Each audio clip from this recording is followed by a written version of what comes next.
Cancer کے متعلق اس کتاب میں ہم پڑھ گئے تھے نا جو منصور صاحب نے بھیجی تھی، تو میرا خیال ہے کہ چھوڑیں اس کو ابھی. اس میں سے کچھ اچھی چیزیں، بہت اچھی اچھی بھی ہیں، وہ نکالوں گا تو پھر انشاءاللہ اس کی طرف واپس آ جائیں گے. اب تو سر دست میں اپنے پرانے نوٹس میں سے اور کچھ فوبسٹر کی روایت میں سے کچھ اپنی یادداشت سے کینسر کے متعلق آپ کو کچھ اہم باتیں بتاتا ہوں. ایک بات تو سلطان صاحب کی، ان کا نام سلطان ہے، ہاں، وہ بالکل صحیح ہے. وہ پتہ نہیں انہوں نے خود سوچی ہے یا کسی سے پڑھی ہے. میرا بھی یہی تجربہ ہے، اس میں کوئی بھی شک نہیں کہ کینسر کے دوران الیکٹرولائٹ کی پروپورشنز بدلنے لگتی ہیں، اور وہ اس لحاظ سے ہومیوپیتھ کے لیے ایک اہم علامت ہیں کہ ہر قسم کے کینسر کے ساتھ اس الیکٹرولائٹ کی پروپورشن کا ایک تعلق ہوتا ہے. اور اگر گہری نظر سے اس کا مطالعہ کیا جائے تو یہ محسوس معلوم ہو سکتا ہے کہ کون سی کمی ہے، کیا وجہ ہوئی ہے. لیکن الیکٹرولائٹ درست ہونے کے نتیجے میں کینسر خود بخود ٹھیک نہیں ہوا کرتا. یہ غلط ہے بات. میرے نزدیک کینسر بگاڑتا ہے اس کو، اور چونکہ الیکٹرولائٹ جب تک صحیح نہ ہو اس کے تمام جسم کے زندہ حصوں پر صحیح رد عمل نہیں ہو سکتے.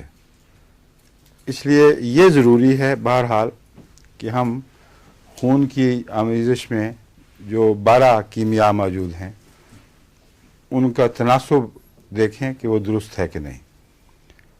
میں نے اکثر ایسے مریضوں کو جن کا آخری وقت پہنچا اور جن کی رپورٹیں ڈاکٹروں کے یہاں امتحان کے بعد مجھے ملیں، اور بلا استثناء آخری وقت میں الیکٹرولائٹ بالکل لگتا تھا پاگل ہو گیا ہے. بالکل ریشوز بدل گئی تھیں. جتنا پوٹیشیم ہونا چاہیے اتنا نمک ہو گیا، جتنا نمک ہونا چاہیے اتنا پوٹیشیم ہو گیا. تو افراتفری پڑ جاتی ہے اندر. تو یہ کینسر کے، میرے نزدیک کینسر کے اثرات سے ہے، اور پہلے نہیں بدلتا، کیونکہ الیکٹرولائٹ کی حفاظت، اس کی جو آپس کے تناسب ہیں ان کا خدا تعالیٰ نے بڑا پختہ انتظام کیا ہوا ہے، اور آخری وقت میں جا کر یہ پھر بگڑتا ہے. اسی طرح یہ بگڑتا ہے اگر بلڈ یوریا ہائی ہو جائے، اور یوریا اگر ہائی ہو تو کچھ عرصے کے بعد پوٹیش اور نیٹریم سوڈیم کے آئنز میں جو نسبت ہے وہ نہیں قائم رہتی، اور اس کے نتیجے میں پھر شدید تکلیفیں شروع ہو جاتی ہیں. پھر مریض گویا کہ ہاتھ سے نکل جاتا ہے. تو یہ ساری بیماریاں ایسی ہیں جن کے ہر پہلو پر جو زیادہ خطرناک، مثلا بلڈ یوریا ہے، لیوپس ہے، اور ایپیتھیلیوما ہے، اور بلڈ اور کینسر کی قسمیں ہیں، ان سب میں چاروں طرف نگاہ ڈالنی ضروری ہے.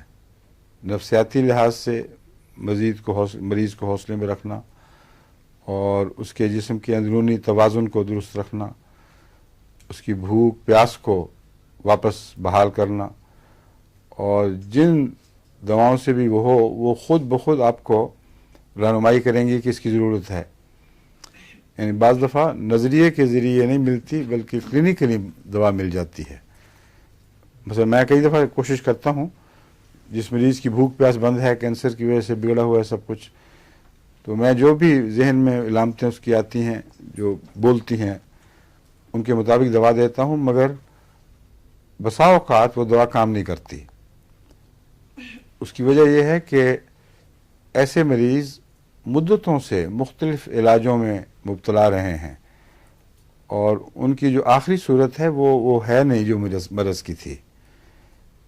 بس مرض کی اصل صورت جب تک بحال نہ ہو اس وقت تک یہ دوائیں سرسری سا کام کریں گی، اور اصل بیماری کا آپ کو پتہ کچھ نہیں، کیونکہ سب کچھ مل جل گیا ہے. اس لیے بعض دفعہ کینسر میں اگر وقت ہو تو تھوڑا تھوڑا کر کے اس کی اکانومی کو درست کرنا ضروری ہے. اکانومی سے مراد یہ ہے اس کے خون کی اقتصادیات، اس کے جسم کا توازن، ان کو آپ بحال کریں تو مریض پر بہت بہتر اثر پڑے گا۔ اس اکانومی کی درستی میں کینسر کے معاملے میں نیند ایک چیز ہے۔ جہاں نیندیں اڑتی ہیں وہاں بے چینی بڑھتی چلی جاتی ہے، اور یہ بھی معلوم ہوتا ہے کہ مرض نے گہرا اثر اعصاب پہ کر دیا ہے۔ بھوک، پیاس، قبض، نیند، یہ 4 چیزیں ہیں سادہ سی۔ ان پر اگر آپ توجہ کریں تو اگر آپ کے پاس وہ ذریعہ ہے بھی نہیں الیکٹرولائٹ کے انالیسس کا، تو یہ ٹھیک ہوں گی تو الیکٹرولائٹ ٹھیک ہی ہوگا ضرور، کیونکہ جب وہ بگڑتا ہے تو ان چیزوں پہ فرق پڑ جاتا ہے۔ نارمل جو حرکت ہے اس کی، انتڑیوں کی، معدے کی، یہ بحال ہی نہیں ہوتی جب تک اندرونی طور پر کچھ توازن نہ ہو۔ تو یہ 4 چیزیں میرے ذہن میں ایسی ہیں جن پر آپ کو ہمیشہ کینسر کے علاج میں نظر رکھنی چاہیے۔ کینسر کا اصل علاج یہ نہ بھی ہوں تو مددگار کے طور پر آپ کو ان دواؤں سے کام لینا چاہیے جو اس میں مددگار ثابت ہوتی ہوں۔ کینسر کے تعلق میں بعض بہت گہرے ایسے اثرات ہیں جو ہمارے معاشرے میں، ہمارے کھانے پینے کے طریقے میں وہ مل جل گئے ہیں اور ان کی طرف دھیان نہیں جاتا۔ مثلا ایلومین کے برتنوں میں، ایلومینا جو میٹل ہے، ایلومینیم، اس کو ایلومینا ہی لکھتے ہیں۔ ہومیوپیتھک میں ایلومن اور چیز ہے، ایلومینا اور چیز ہے۔ یہ ایلومینا میٹل کو، جہاں تک میرا تاثر ہے، میٹل کو کہتے ہیں۔ ویسے تو ایلومینم ہی ہے لیکن ایلومینا کہتے ہیں ہومیوپیتھک میں۔ تو ایلومینم کے استعمال کی وجہ سے، اس کثرت سے انسان کے اندر ایلومینم کا اثر ہو گیا ہے کہ بہت سے ایسے مریض جن کو لمبے عرصے تک یہ زہر ملا ہے، ان کی شناخت مشکل ہوتی ہے، کیونکہ رفتہ رفتہ اس نے تبدیلیاں پیدا کی ہیں اور اس کی علامتیں اتنی نمایاں کھل کر سامنے نہیں آتی کہ آپ اس کو پہچان سکیں، اور بہت آہستہ اثر کرنے والی یہ ایک زہر ہے۔ بعض 25-30 سال تک ایلومینیم کے برتنوں میں کھایا جا رہا ہے، اور جب اس کے اثرات اکٹھے ہو جاتے ہیں تو ان میں ایک چیز جو نمایاں طور پر میں نے نوٹ کی ہے وہ ہے آرٹیریوسکلیروسس کی طرف رجحان بڑھ جاتا ہے۔ ایلومینا کے مریضوں میں آپ دیکھیں گے کہ بڑی عمر میں جا کر آرٹیریوسکلیروسس کے نشان، یہ جو خون کی رگیں ہیں ان کا سخت ہو جانا، ان کے اندر ڈپازٹس ہو جانا، ان کا چٹکنے کا رجحان، یعنی وہ ان میں وہ لچک نہیں رہتی، تو یہ ایک عام اس کی پہچان ہے۔ مگر اس وقت تک پہنچنے کے بعد علاج پھر بڑا مشکل ہو جاتا ہے۔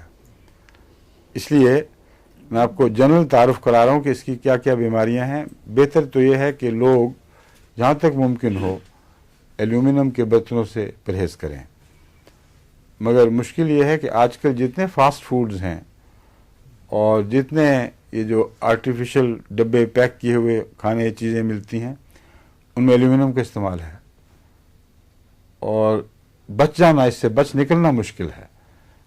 لیکن یہ ممکن ہے کہ باقاعدہ اس کا استعمال گھروں میں چھوڑ دیں، اور اگر مٹی کا برتن ہو تو سب سے اچھا وہ ہے۔ میں نے ایک دفعہ کلابی بھجوایا تھا ربا میں، پھر آیا نہیں، فائدہ آیا تھا مٹی کا برتن، کوئی دیگچی، مٹی کی دیگچیاں بنوانی چاہیے ہمیں، ایسی جن کے ارد گرد لوہے کا چھلا اور پھر ذرا سا ہٹ کر لکڑی کا مٹھا پڑا ہو، کہ بڑی بھاری ہوتی ہیں وہ، اور ذرا ہٹا کر مٹھا آگے نکلا ہو اس لوہے کے چھلے کے ساتھ جڑا ہوا۔ تو پلاؤ کی طرز کے پلاؤ کے لیے بھی ایسی دیگچیاں اور دوسری چیزوں کے لیے بھی، مگر وہ جو بند طرز کی دیگچی ہے وہ ہمارے یہاں مشکل سے چلے گی۔ اول تو اس کی صفائی بڑی مصیبت ہے، اندر ہاتھ پھیرنا گھوٹنا ہے، اور تنگ منہ والی، وہ اس لیے لوگوں کو پسند تھی ہمارے ملک میں کہ اس کو اگر ڈھک کے بند کر دیں تو بڑی جلدی دم پخت اس میں ہو جاتا ہے، مگر اوپر رکھنے والا ایسا ڈھکنا بھی بن سکتا ہے جس سے جو بشک مٹی کا نہ ہو کسی اور میٹل کا ہو فٹ ہو سکے. آج کل ہمیں ان چیزوں کی توجہ کرنی چاہیے تاکہ آسان چیزیں بنا کر ان پہ محنت کر کے ان کو پھر مارکیٹ کیا جا سکتا ہے, مہیا کر دیا جائے. مٹی کے برتنوں کا مزید فائدہ یہ ہے کہ جتنا مزہ مٹی کے برتن میں کھانے کا ہے اتنا کسی اور برتن میں نہیں ہے. مٹی میں ہلکی آنچ پر جس میں پانی ڈالے بغیر سبزی اور گوشت جو گلتے ہیں اس کا مزہ, اس کی خوشبو بالکل اور ہے. مرغا بھی سادہ آپ سالن والا پکائیں تو مٹی کے برتن میں اس کا بالکل اور مزہ ہے. اور یہی وجہ ہے کہ دیہات میں جہاں مٹی کے برتن استعمال ہوتے ہیں ان کے کھانے کی کوئی مثال نہیں ہے شہروں میں. ان کا کوئی یہ سمجھ نہیں آتی کیا ہے انہوں نے ایسا تازہ اور خوشبودار کھانا. تو جب بھی مجھے موقع ملا میں نے پتہ کیا تو مٹی کے برتن استعمال ہوتے ہیں. پتہ کیا, جہاں مجھے ٹھہرایا جاتا تھا عام طور پر ایک ہی بڑا کمرہ ہوتا ہے جہاں مہمان کو بھی ٹھہراتے ہیں. وہ ان کا ڈرائنگ روم بھی ہے, ڈائننگ روم بھی, اور برتنوں کا کمرہ بھی, اور چھتیاں لگی ہوئی ہیں نیچے سے اوپر تک سجے ہوئے برتن اور منجھے ہوئے. اور جو دوسرے پیتل کے برتن ہیں ان کو بھی مانج کے پالش کر کے بہت صاف کیا ہوا. اور مٹی کے برتن بڑے بڑے دکھائی دیتے ہیں وہاں, اس لیے صاف پتہ چل جاتا تھا. یہ پوچھنے کی کوئی ضرورت بھی نہیں پڑی حقیقت میں. لیکن جب بھی پوچھا تو پتہ یہ بھی جواب یہی ملا کہ ہم مٹی میں ابھی تک مٹی کے برتنوں میں کھاتے ہیں. تو یہ علاج کی خاطر بھی اور اچھی عمومی صحت کے لیے بھی ہمیں مٹی کی طرف جہاں تک ممکن ہو واپس جانا چاہیے. ورنہ پھر سٹین لیس اسٹیل سب سے اچھا, اس کا متبادل سٹین لیس اسٹیل ہے. اس کا وہ گھلتی بھی نہیں اور وہ انسانی جسم میں اتنا زیادہ وہ داخل ہے جز کے طور پر فیرم کہ اس کا کوئی نقصان نہیں ہوتا. بلکہ فیرم میٹیلیکم اگر ہومیوپیتھک اثر ہو تو عورتوں کے رحم کی گٹھلیوں میں اور اس قسم کی بیماریوں میں ایک حیرت انگیز دوا ہے اور لوگ کم استعمال کرتے ہیں اس کو, مگر ہے بہت اچھی. اس لیے یہ جو فیرم میٹیلیکم ہے اس کی طرف بھی پہلے کی نسبت زیادہ توجہ دینی چاہیے. اور اس کے برتنوں میں کھانے کا کوئی نقصان نہیں ہے, کم سے کم یا میرے علم میں نہیں آیا یا اتنا لمبا عرصہ نہیں لوگوں نے اس برتنوں میں کھایا کہ ہمیں پتہ لگ سکے کوئی نقصان. تو ایلومینم یا ایلومینا میں سب سے نمایاں چیز ایپیتھیلیوما ہے, ایپیتھیلیل سیل کا کینسر. اور اس کینسر کی جتنی مختلف شکلیں ہیں وہ ڈاکٹر صاحب آپ کو بتائیں گے. حضور یہ ایپیتھیلیم جیسے حضور پہلے بتا چکے ہیں کہ یہ لائننگ جو ہے کسی بھی جو ہمارے جزو ہیں اعضاء ہیں ان کے اندر ہوتی ہے, اس کو ایپیتھیلیم کہتے ہیں. چاہے وہ مثانے کا ہو یا ہوا کی نالی یا کسی چیز کا بھی, میوکس ممبرون ہو یا کچھ بھی ہو, جی اس کو ایپیتھیلیم. بالکل ٹھیک. تو وہ ایپیتھیلیم ان سیل سے ان خلیوں سے اگر کوئی کینسر ابھرے تو نہیں, میں یہ پوچھ رہا ہوں, یہ تو سب کو بتا چکا ہوں پہلے میں. جی سر. میں یہ پوچھ رہا ہوں کہ کس کس نام کے کینسر ایپیتھیلیوما جی سر آگے کہاں کہاں کس کس شکل میں ظاہر ہوتے ہیں. یہ میں نے عرض کیا جہاں بھی کہیں یہ ہوگا کسی اس کو کیا کیا نام ہوں گے پھر؟ مثلا کڈنی کا کینسر ہے, جی حضور, اس کو بھی ایپیتھیلیم ہوتا ہے. اس میں اس کا ایپیتھیلیم تو نہیں ہے نا جی حضور, کیونکہ وہ خول وہ جسے کہتے ہیں نا اندر کی اس کی جھلی, اندر کی جھلی, اس کے جو کینسر ہیں اس کسی بھی عضو کا. اور اس کا یورینری بلیڈر کا, جی بلیڈر کا ہے, اس کو ایپیتھیلیم ہے. جی حضور, ہے نا. جی حضور, اس کو کیا کہتے ہیں؟ اس کو بھی یعنی ایپیتھیلیم آف یورینری بلیڈر.